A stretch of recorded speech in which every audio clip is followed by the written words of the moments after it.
Hey friends, if you encounter the error Windows Hello isn't available on this device, fix Windows Hello problems, then please watch this video. I will guide you through the resolutions. Okay, so first of all, before anything else, ask yourself, is your device compatible?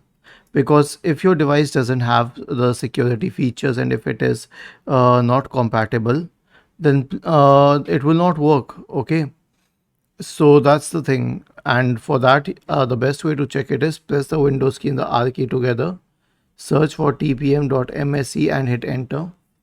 Okay. And then check if the TPM module says it is ready for use. If it does not, then that option will not work either. And you can also clear the TPM. You'll have to restart your computer for it. After this, make sure that you have updated your system to the latest build with all the drivers.